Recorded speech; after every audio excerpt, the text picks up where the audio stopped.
사람들은 내 이름을 알고 있었지만 어느 날부터 그 이름이 내 귀에서 지워져 갔다. 남편의 아내, 아이의 엄마로 오래 불리다 보니 거울 앞에서조차 내 이름을 천천히 떠올려야 했다. 남편을 떠나보낸 지 4년 차. 아이는 제 자리를 찾아 떠났고 집은 조용해졌다. 그 조용함이 좋을 때도 있었지만 밤이면 내 안에서 바람이 도는 소리가 났다. 그 소리를 멈추고 싶어 여행 가방을 꺼냈다. 지도를 펼치고 손가락을 올리자 지리산 둘레길이 길게 숨쉬고 있었다. 나는 거기로 가기로 했다. 내 이름을 다시 불러보기 위해.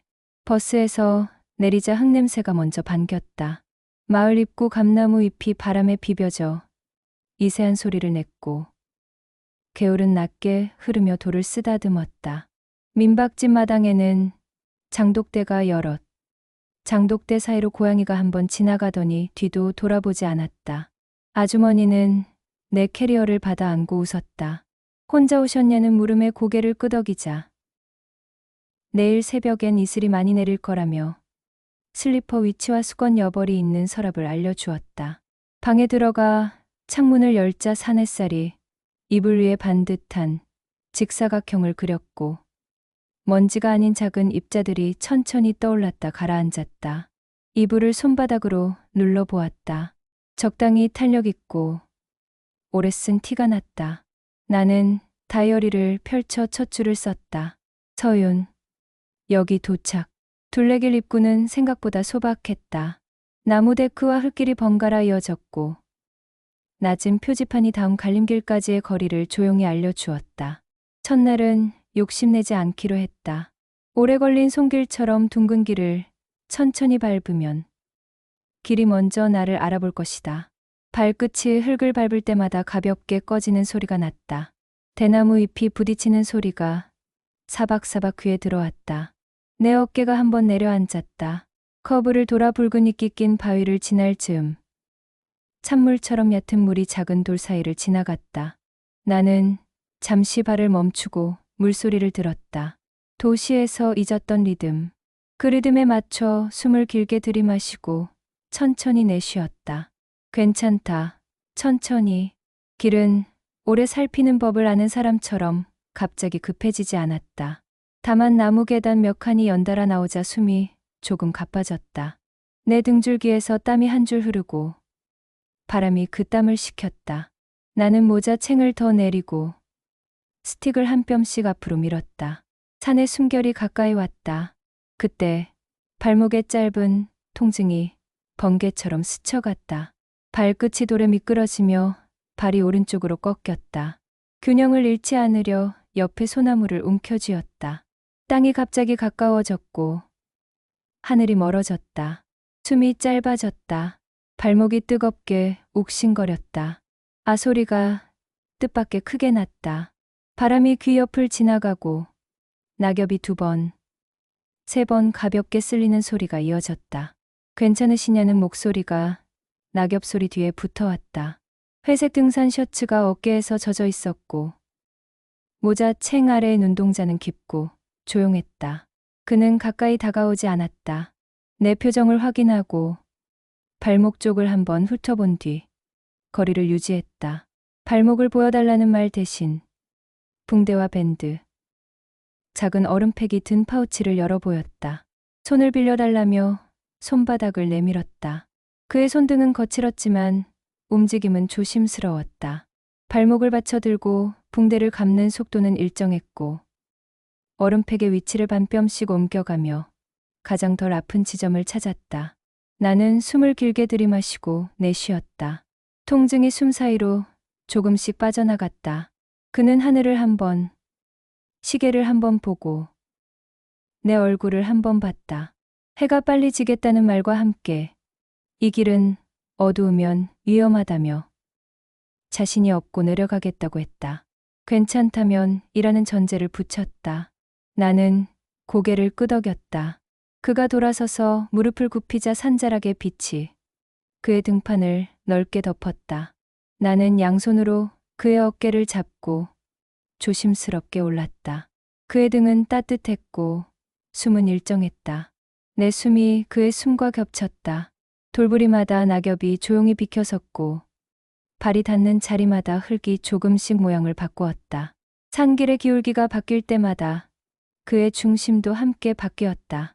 흔들림은 있었지만 불안하지 않았다. 바람이 모자챙을 한번 들었다 놓고 소나무 가지 사이로 햇빛이 몇 조각 떨어졌다. 조금 더 내려가면 산장이 있다는 그의 말에 고개를 끄덕였다. 구조 연락이 늦게 닿는 곳이니 먼저 온 길을 되찾자는 말이 이어졌다. 산장은 나무로 지은 작은 집이었다. 처마 아래 바람이 모였다 흩어졌고 문을 열자 바닥의 나무와 벽의 흙냄새가 섞여 들어왔다. 그는 벽난로에 불을 붙였다. 마른 장작이 서걱하고 소리를 내며 불을 받아들였다. 불길이 움츠렸다 펴지고 유리 안쪽에서 모양을 바꿨다. 그는 커다란 회색 스웨터를 내밀었다. 어깨에 스웨터를 둘러보니 등줄기의 긴장이 한 겹 내려앉았다. 따끈한 생강차가 머그컵에 담겨 내게 왔다. 생강의 매운 향이 코끝을 타고 올라왔고 꿀의 둥근 맛이 혀에 남았다. 나는 컵을 두 손으로 감싸 쥐었다. 그는 강우라고 했다. 이 산에 올라온 지 5해. 대체로 목재와 공구를 만지는 일을 한다고 했다. 나는 서윤이라고 했다. 오늘 제 이름을 다시 부르러 왔다고. 그는 고개를 한번 끄덕였다. 산은 이름을 좋아한다. 부르면 대답한다고 했다. 우리는 많은 말을 하지 않았다.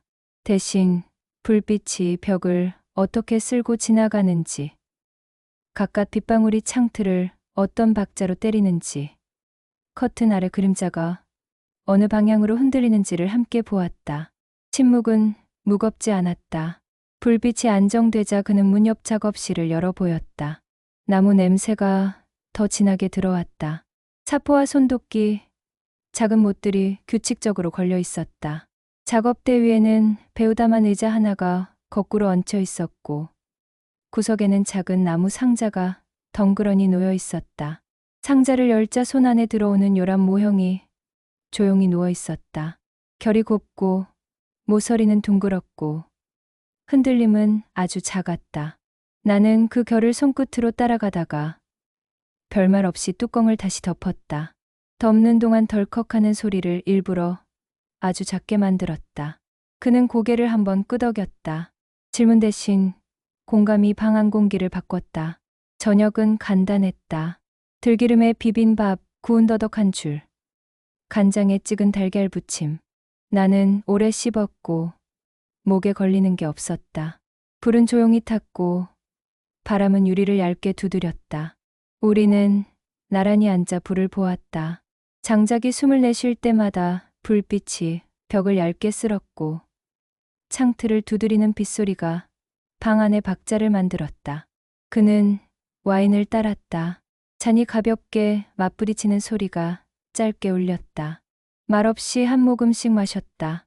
그의 손이 내 손등 위에 조용히 얹혔다. 손은 크고 온도는 안정적이었다.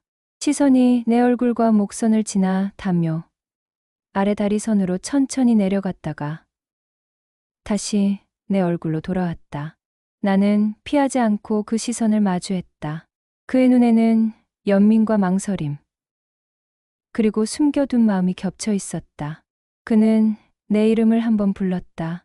낮고 조용한 부름이었다.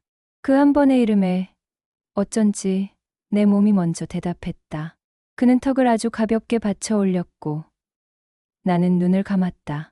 입술이 닿는 순간 와인의 쌉싸래한 향이 코뒤로 번졌다.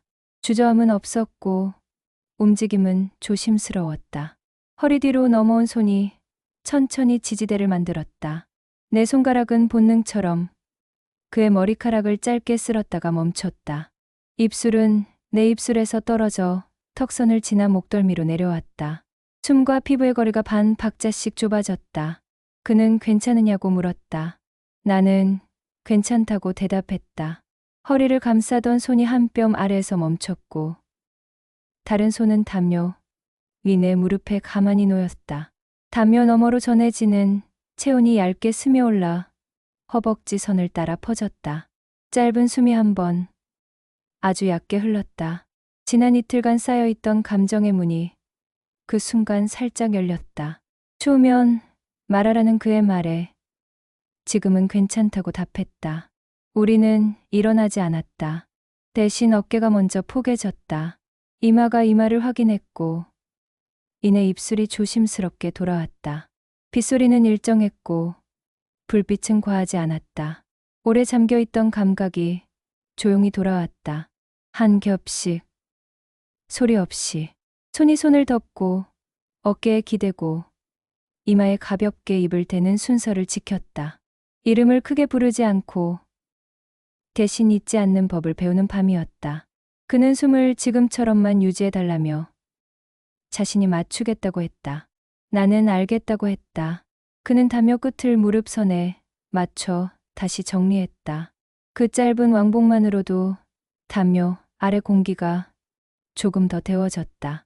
벽난로 유리 안에서 불씨가 작은 점으로 흩어졌다가 사라졌다. 그 사이 오르락혀 있던 서랍들이 차례로 열리는 느낌이 들었다.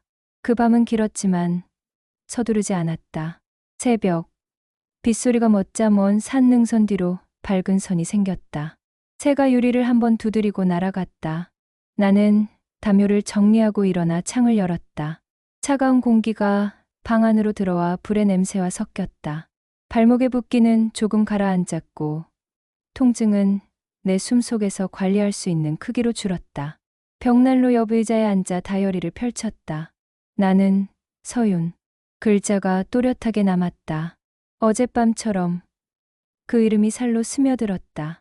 그는 커피와 생강차 중에 무엇이 좋으냐고 물었다. 나는 오늘은 커피를 조금 진하게 달라고 했다. 커피가 줄줄 떨어지는 소리가 바닥을 일정한 간격으로 두드렸다. 컵을 들어 올리며 생각했다. 내가 원하는 온도를 말하는 일. 내가 원하는 향을 고르는 일이 이렇게 간단했구나. 나는 내 이름과 함께 아주 작은 선택의 감각을 돌려받았다. 오전 내내 사는 고요했다. 햇살이 진하게 번지는 시간.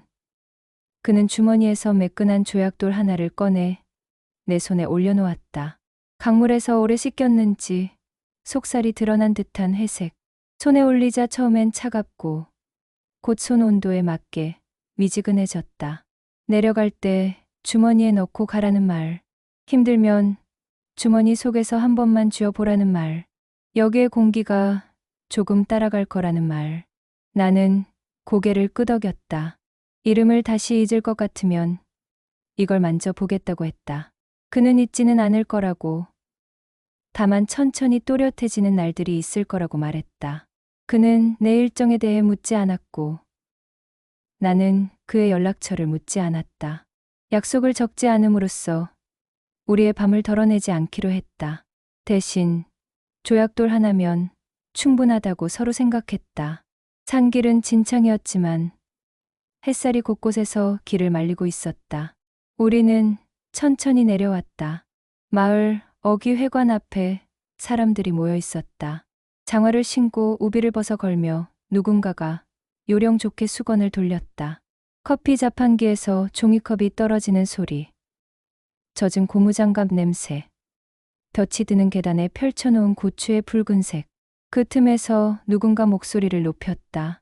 비가 오면 이 길이 막히니 정리해야 한다는 말. 두지가 정리된다는 말. 지금 싸게 들어가야 한다는 말이 이어졌다. 얄팍한 친절과 계산이 섞여 있었다. 사람들 얼굴에 얇은 불안이 지나갔다. 그는 그 사람을 보지 않았다. 회관 암벽보에서 물길 표시가 있는 지도를 떠내 손가락으로 따라갔다. 나는 아주머니에게 다가가 낮은 소리로 말했다. 길은 돌려도 되지만 물길은 쉽게 돌리면 안 된다고. 아주머니가 고개를 끄덕였다. 산인에는 숨길이 있다는 말이 따라왔다. 우리는 눈인사를 했다. 불필요한 소동에 휘말리지 않기로. 오늘의 작별을 소란스럽게 하지 않기로. 민박집 마당 앞까지 그가 함께 걸어주었다. 가미피 햇살을 받아 얇게 빛났다. 캐리어 손잡이를 잡고 나는 한 번 더 그를 보았다. 등 뒤 산빛이 그의 어깨 위에 고요히 얹혀 있었다. 고맙다는 말과 함께 내 이름을 다시 부르게 해주었다는 말을 조심스럽게 꺼냈다. 그는 자기 산이 오늘은 덜 외로웠다고 답했다. 악수를 하지는 않았다. 손에 남을 온기를 서둘러 식히지 않기 위해서였는지도 모른다. 대신 조약돌이 내 손안에서 다시 미지근해졌다. 서울로 돌아오는 버스 창문은 먼지에 얇게 코팅되어 있었다. 창밖엔 고속도로의 흰 선들이 규칙적으로 끊겼고 이어졌고 또 끊겼다. 그 리듬에 맞춰 눈을 감았다 뜨기를 반복했다. 집에 도착해 서랍을 열고 조약돌을 조심스럽게 놓을 자리를 찾았다. 수저통 옆이 아닌, 약 봉투 옆이 아닌, 책상 위 스탠드 아래. 밤이 깊고 조용해질 때 손만 뻗으면 닿는 곳. 나는 그 자리를 택했다. 샤워를 마치고 거실, 창문을 열었다. 멀리서 버스 정류장의 안내 방송이 울렸다. 아랫집 에어컨 시래기 소음, 골목, 포장마차에서 나는 풍기, 신호등이 깜박이는 소리.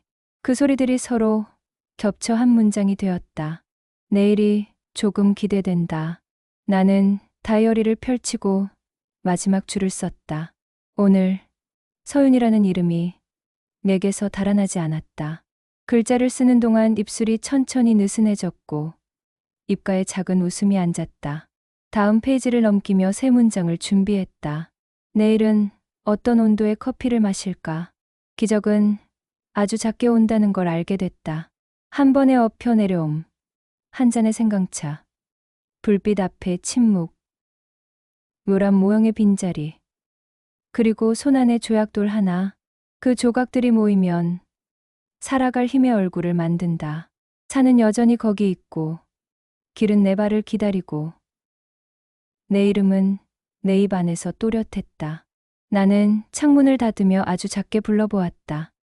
서윤. 소리가 벽에 부딪히지 않고 곧장 내 안으로 들어왔다. 충분했다. 그게 전부였다.